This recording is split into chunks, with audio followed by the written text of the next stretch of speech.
Formula One is still well and truly in its summer break, and with that in mind, I wanted to take a look at what I think the grid is going to look like next year. Obviously, we've got 22 seats to fill instead of 20 because Cadillac are joining the grid, but who is going to be driving for which team? Who is already confirmed and who is under threat? Let's have a look, guys. Here is my predictions for the 2026 Formula One grid and who is going to be driving where.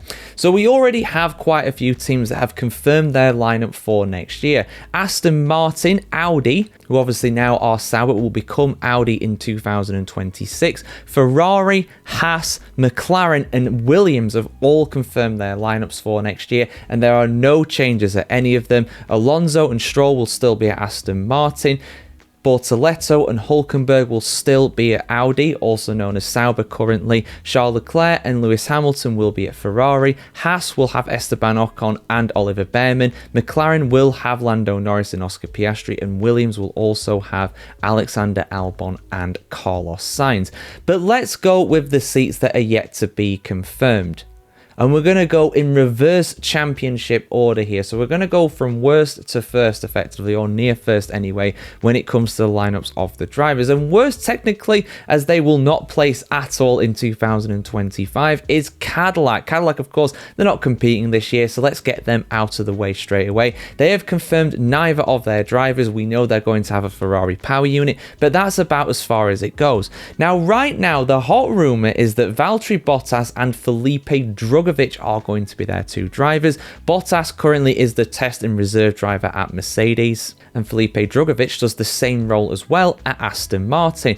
Bottas, of course, is a very experienced competitor in Formula One, having competed for the likes of Williams, Mercedes, and Sauber between 2013 and last year in 2024. He's exactly the kind of experienced hands that Cadillac will need to steer the ship on their Formula One journey, and Felipe Drugovich as well is a very promising youngster from Brazil. He won the F2 championship in, 2022, 2023, something like that.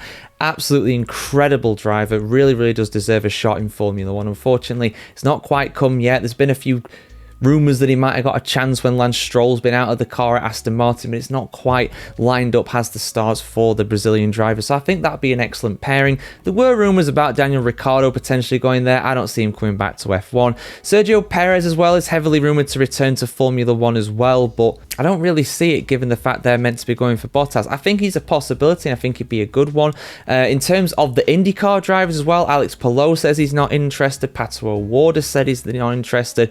Colton Herta likely won't have the super license points even if he is interested. So I think that Bottas and Drugovich, they are looking very likely, and I think that would be a great lineup for the new American team in Formula One. Now, currently bottom of the Constructors' Championship in F1 is Alpine. Now, they will retain Pierre Gasly next year. He is contracted for 2026 at the Enstone team, but his teammate Franco Colapinto, his future is a lot less assured. Of course, he's been very hit and miss so far since he's come back into Formula One, whether it's to him, whether it's the car, don't know, probably a combination of both. It's a very difficult situation to find himself in, is the Argentine rookie right now. But will he retain his seat for next year? Well, of course, we do have the likes of Paul Aron, who is very heavily rumoured to be getting that seat next year. He is one of the test and reserve drivers at Alpine, but who else is rumoured to potentially go there? Well, I've seen rumours that Sergio Perez could go there, but I don't see him going there, to be honest. They're not even a works team next year. Of course, they are switching to Mercedes power units. They are abandoning their Renault power units, so I don't really see Sergio Perez coming back into Formula One to drive for somebody like Alpine. It's just not very likely, in my opinion. It is, of course, possible that a youngster from Formula 2 could come into the team, but if you look at their F2 drivers right now in the Alpine Academy, Gabriel Mini and Kush Maini are pretty equal in the championship down in the midfield, so they're not really pushing for a Formula 1 place at the moment. There were the crazy rumours as well that the Mazepins might buy the team, but I don't see that happening right now. Those have kind of gone away now, so I don't think Nikita is ready for an F1 comeback. Well, I mean, it's pretty certain he's not ready for an F1 comeback because he was never ready to be in Formula One in the first place. So I think as long as Franco Colapinto's financial backers are going to continue to support him, and I think given how much the appetite is for an Argentine in Formula One, an Argentine Grand Prix to come back onto the calendar, I do think that we're probably going to see Franco Colapinto maintain his position there. I do think he is going to do that, and I do like Colapinto. I think he's a good driver, but he's clearly really struggling with the team. Maybe the 2026 cars, they will be better for him. Maybe they'll suit him more. I'm going to stick with Colapinto maintaining his seat next year at Alpine, mainly because there's not really anybody else that jumps out as a potential candidate to replace him, and they'll probably want to keep with a driver they know and that knows the car at least a little bit. He'll have 3/4 of a season to kind of learn the car and learn the team and everything like that, because he is new to the team. Of course, he was at Williams before this season. Haas are 9th in the championship. We've already established they will continue to have Ocon and Behrman, so we go to 8th next in the championship, and that is the Racing Bulls. Who will they have next year? Well, it's anybody's guess at this point. We might as well just throw Red Bull in there as well. Let's talk about both Red Bull teams, because the only driver that is confirmed to be driving next year in 2026 for either team is Max Verstappen. Now, Max Verstappen, of course, has confirmed that he will be driving with the team next year. There were rumours he was going to go to Mercedes, but he has very publicly stated now that he will maintain his seat at Red Bull Racing next year. So I don't see him moving. I do trust his word on that, so he'll be there. But who is going to partner him? Well, of course, we've got Yuki Tsunoda right now in the second Red Bull seat, and he's really, really struggling. Is he going to get demoted after this season? God, try and predict Red Bull. How can you predict Red Bull? They do things that just seem unbelievable. Who would have predicted that Liam Lawson would have lost his seat at Red Bull Racing after 2 races? So honestly, with how chaotic Red Bull are, and I'm not saying this is the right thing to do, I'm saying this is what Red Bull are going to do. I don't think this is the right move personally. I think they should stick with him, but I'm going to go for Tsunoda to get demoted. I'm going to go for Tsunoda to get demoted to the Racing Bull seat to go alongside Liam Lawson, and that'll mean that promoted to Red Bull is Isaac Hadjar. Do I think this is the right move? Like I just said, no. Do I think this will work out? Maybe. It might do. Hadjar is a very capable driver. He's really, really impressed me this season in his rookie season, and he deserves a shot in a better car. But going up against Max Verstappen in the same car is such a difficult thing. And Lawson's really starting to pick up some points now as well. So he's showing that he's really talented. Hadjar's kind of fell off a little bit these last few races. So yeah, I'm going to go with Hadjar and Tsunoda to swap seats.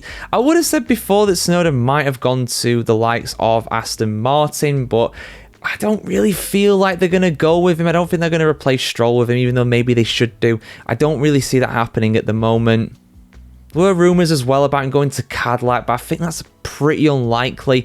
So I think if he's going to stay anywhere, he's going to be somewhere in the Red Bull family, and I'm going to back him to get demoted. I think he's going to continue to struggle throughout the rest of this year. This is a car that they are not going to work on. They are not going to improve in the form of the Red Bull. Most teams are not. So yeah, I'm going to go for Tsunoda to get demoted and be replaced by Hadjar in a little swap deal between Racing Bulls and Red Bull there. The final team to go through, Mercedes. Neither of their current drivers are contracted to the team for next year, but I strongly anticipate that both George Russell and Kimi Antonelli will have their seats assured for next year before too long. It does seem like this is dragging on for an uncomfortably long amount of time, but given the fact that Max Verstappen has said, yeah, I'm driving for Red Bull next year, who is going to replace George Russell right now? Russell, in my opinion, is doing a standout job. He's probably having his best season in F1 so far in 2025. He's been seriously impressive and really taken up the leadership role after Sir Lewis Hamilton has left that team. Kimi Antonelli is one of the brightest prospects on the grid, in my opinion. He has really shown flashes of brilliance. Yes, a bit inconsistent here at times, but also a bit unlucky at times with mechanical unreliability in the Mercedes, something that we just did not associate with that team in seasons gone by. They've been absolutely bulletproof in that regard for so long now, ever since the V6 turbo hybrid era started back in 2014. But yeah, there we go, guys. I'm predicting largely the same grid. I'm not really predicting many changes at all. Obviously, Cadillac's new 2 drivers are going to be new to the sport. Obviously, Cadillac's drivers are a change, but that's just new seats. There's nobody currently occupying them yet in 2025. And the only real change I'm going for is Tsunoda to be swapped by... And the only change I'm going for is Yuki Tsunoda to be swapped out for Isaac Hadjar at Red Bull Racing, and then himself to go down to the Racing Bulls as well. And, you know, you might think I'm kind of sitting on the fence with these predictions, but at the end of the day, a lot of the teams are going to want to maintain the same drivers because we are going into a big regulation change. We're having a big unknown in terms of how the cars are going to perform, and having drivers that know the team more comfortably and more intimately, I think it's going to be a big benefit to a lot of these teams. I think James Vowles was the guy that said that we're going to see a big shake-up in the driver roster in 2027, but we're not expecting many changes, if any, going into 2026. And we've seen this before, you know, we've seen drivers not really move around at all in Formula 1 before between two seasons. Was it between 21 and 22? They pretty much stayed the same or something like that. So yeah, your thoughts in the comments below on these guys. Who do you think is going to be driving for who and where in 2026? Like, share, comment, subscribe if you want to see more of this, and have a great day wherever in the world today, and we'll see you very soon.